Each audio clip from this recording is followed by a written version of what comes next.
Gas-lighted streets, spotless front steps, colorful screen paintings. These, you say, are Baltimore. True, but Baltimore, like most American cities, is also block after block of incredibly bad housing. I'm a worker for the Baltimore Housing Bureau. I had a job that hot summer day to find someone in the neighborhood with whom the Housing Bureau could work. There were great plans to rehabilitate this area, but plans have only a paper and pencil reality. Without a neighborhood leader, someone known and liked, our plans would get about as far as a painted bird on a window screen. I had, of course, the name of someone who sounded perfect for the job, but I wasn't sure of the address. This was more than just a routine day's work for me. I believed in the plan we were working on, and somehow I must have felt that all the people in the neighborhood were just waiting for me.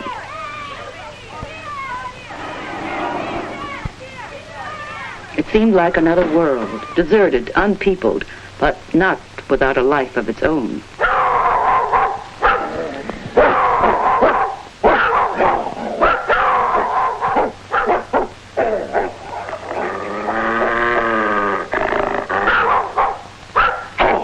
It is another world, I suppose, to most people, an urban jungle. But though it may seem a jungle in its ugliness and disorder, its real life is in the people who live here, the only place they have to live, people with the same kindliness and neighborliness as elsewhere.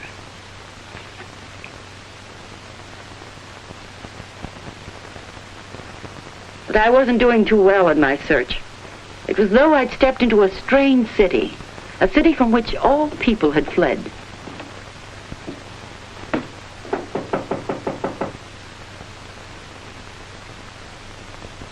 Besides that, it was hot.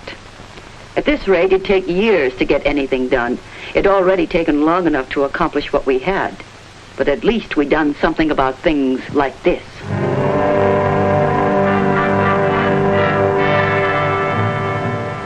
Here is the shame of our American cities. Here is the face of our cities we hide. Endless blocks of houses scarred beyond belief, overcrowded fire traps, tenements, shacks, human dwellings unfit for human beings to live in.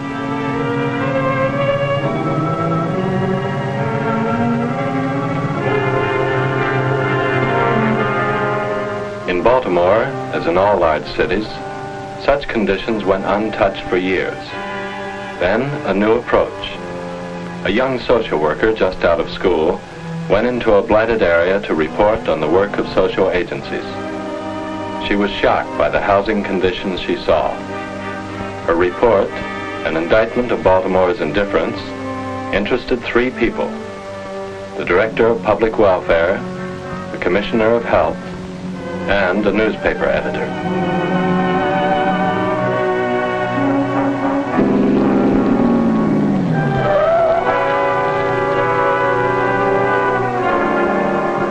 The newspaper hit hard.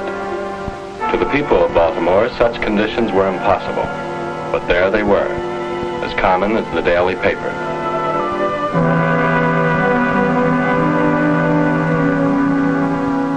The paper kept hammering away week after week, month after month, and gradually the impact mounted.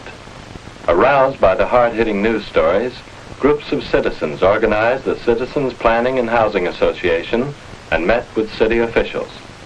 There were more months of delays, but eventually the determined action of organized citizens brought results. A new housing ordinance was drafted. It was a housing ordinance with this difference. It outlined minimum standards for health and decency. The next step, the formation of a division of housing in the city health department. Its job, not to wait for complaints, but to go out and investigate. Its authority, to notify owners and landlords of violations and take legal action where necessary. But investigating, uncovering violations was just part of the new approach.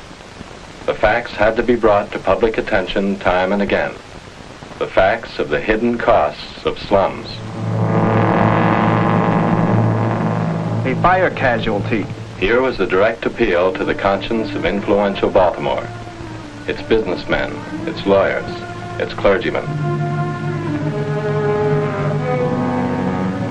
A rat bite case.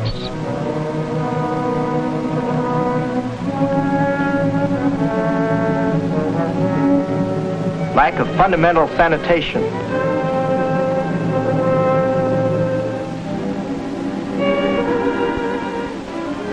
A Baltimore playground. The campaign of community education went on. Young people were given first-hand knowledge of the problems and of a newly drawn plan to concentrate housing law enforcement in one block in the vast blighted area of 2,000 blocks, a test block. For the first time, an American city had selected a specific area to inspect instead of waiting for complaints to come in from tenants. It was a thoroughgoing investigation of all fire, building, and health violations in block number 1. The next step, the courts.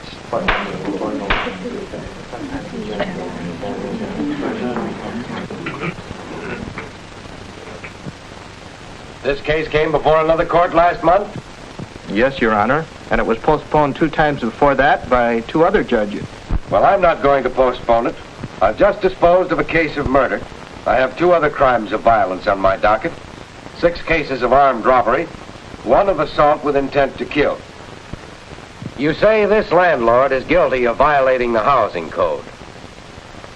Well, I'm just too busy with cases involving robbery and violence to bother with a case involving a leaky rain spout. Case dismissed. There'll be a 5-minute recess. I'll be seeing you. Violations were uncovered by the thousands. Violators brought into the magistrates' courts by the hundreds. Results? Weeks and months of postponements and delays, cases shunted from court to court, civic indifference.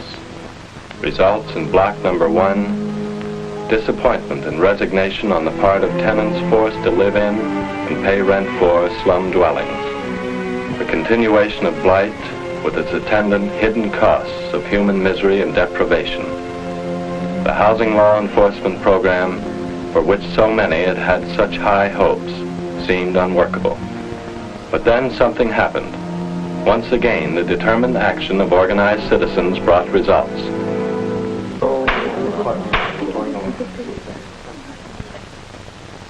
Mr. Helen, I've gone over the facts involved in your case very, very carefully.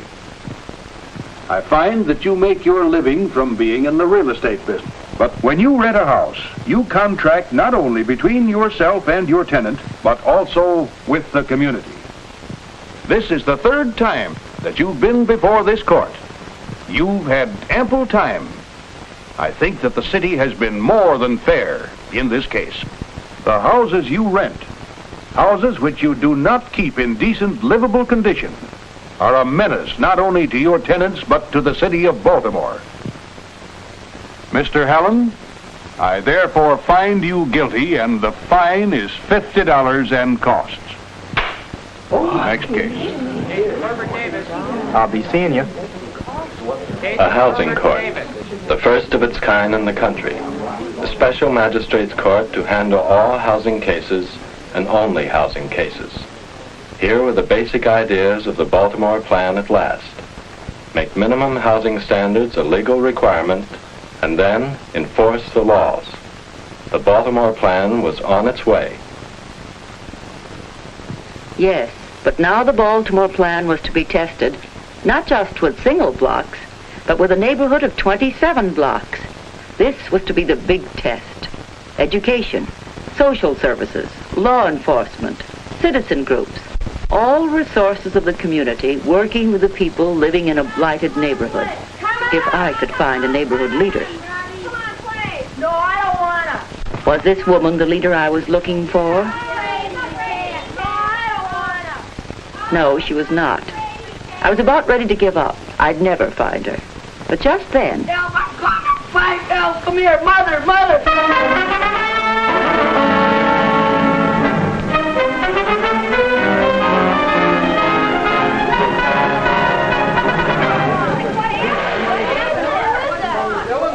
Bobby's stuck in this old pipe. Mrs. Turner? Bobby was more frightened than hurt. Mrs. Turner, the woman I talked to, knew right away what to do. She sent the men of the neighborhood for tools to work with. And then she asked me to help. Would I go for a policeman? I surely would. But before I could get 2 steps away, she asked me to bring back something else. It was just what was needed for the occasion. Okay. The men of the neighborhood soon got busy, and before long there was much excitement among the children of the neighborhood. Oh, Mrs. Turner, look!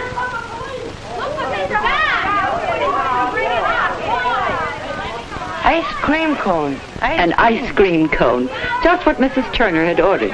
And it really turned a trick. Almost before you could say Jack Robinson, Bobby's leg was free.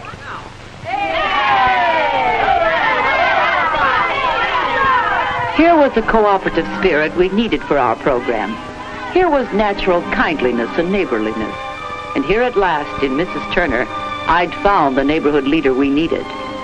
From that point on, Mrs. Turner and I had a long talk. I told her that Mayor D'Alessandro had formed a Citizens Advisory Council to assist the program. The Baltimore plan was now moving into high gear.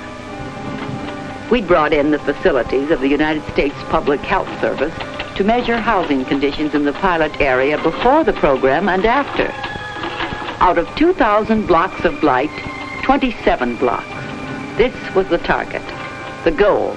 A systematic tabulation of the before conditions in the pilot area. House by house, the inspectors worked, carefully, painstakingly, feeding their reports back to the Housing Bureau. Defective wiring, fire hazards, Structural weaknesses, falling ceiling, rat-infested basement, Outside structural toilet, weakness, overcrowding, falling ceiling, garbage, rat-infested basement, outside toilet, structural weakness, overcrowding, defective falling wiring, ceiling, fire outside rat-infested toilet, basement, fire structural overcrowding, weakness, defective falling wiring, ceiling, outside plumbing, rat-infested basement, overcrowding, wiring, structural weakness, fire, falling ceiling, outside The U.S. Public Health Service survey was completed. We know now what has to be done, Mrs. Turner.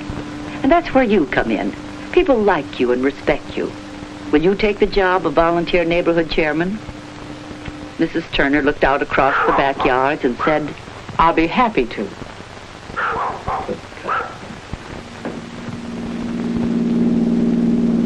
And so my work began. And as I found out, it was a day and night job. There were committee meetings, home visits, conferences. Most of our committees met at Pilot House. A church group had converted to a community center the worst slum house in the neighborhood. It served us both as an example of rehabilitation and as a social service referral center.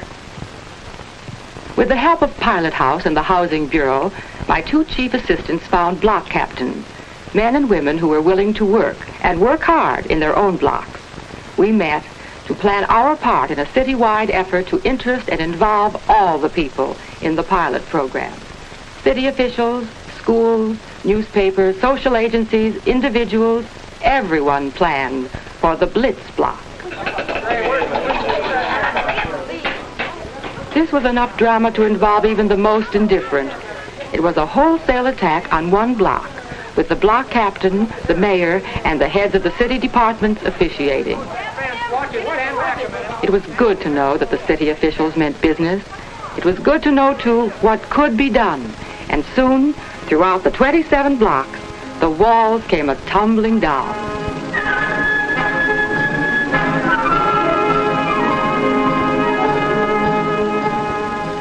And then after the tearing down, the rebuilding, the repairing.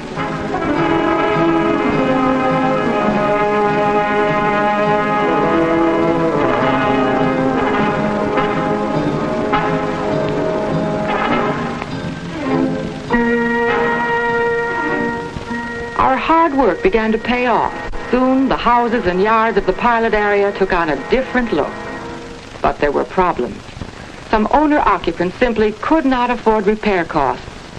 Solution. I urged them to go before the hearing board, which might recommend assistance from the Fight Blight Fund, a fund contributed by trade organizations and businessmen. Assistance rendered. Long-term loans without interest if necessary, with repayments based on ability to repay. But there were other problems. In my duties as neighborhood chairman, I worked with all kinds of people, many who hindered, many more who helped. I had my share of surprises and disappointments. I met with indifference at times, with refusal to cooperate on the part of landlords, and I met with indifference, refusal to cooperate on the part of tenants. But for such cases, whether landlord, tenant, or owner-occupant, I knew that I had an ally. For situations too difficult for me or my block captain could turn to the hard-hitting machinery of the housing court. Mr. Clark, your landlord has made a lot of improvements on his property. But tenants have duties and responsibilities, and you haven't lived up to yours. I find you guilty, but I'm going to make the fine very, very light. Just $2 and costs, provided you get that yard of yours cleaned up. And to help you do it, here are two of your neighbors. Mrs. Turner got to volunteer. You're a lucky man. Next case. Case of Thomas Gary. Well, Mr. Gary, welcome back for the third time. Your Honor, I stand on my rights as an American citizen. Mr. Gary, I find nothing in the Constitution of the United States which says a landlord may keep his property in a disgraceful condition. Mr. Gary, I could fine you $50 a day for every day these violations are not corrected. Is that what you want me to do? No, Your Honor. Well, that's what I'm going to do. You're guilty of 10 days violations. The fine is $500 and costs. However, this court isn't interested in taking money away from either tenants or landlords. I suspend the fine if you'll put that $500 into fixing up your houses. Agreed? Yes, Your Honor. Thank you.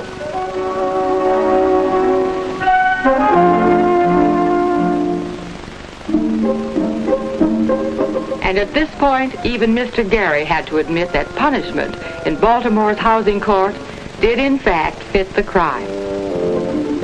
I was a bit surprised at his rather sudden character reformation, but there's no question about it. Mr. Gary is a changed man.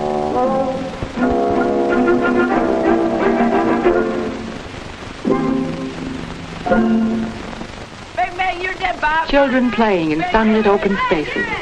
This, to me, is a fitting symbol of our work. They played before, of course, but in alleys like this. And now they had something better. In fact, throughout the neighborhood, things had taken on a new look. In place of this.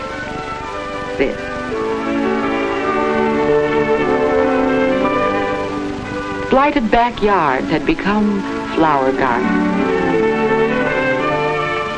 Rat-infested alleys before and after.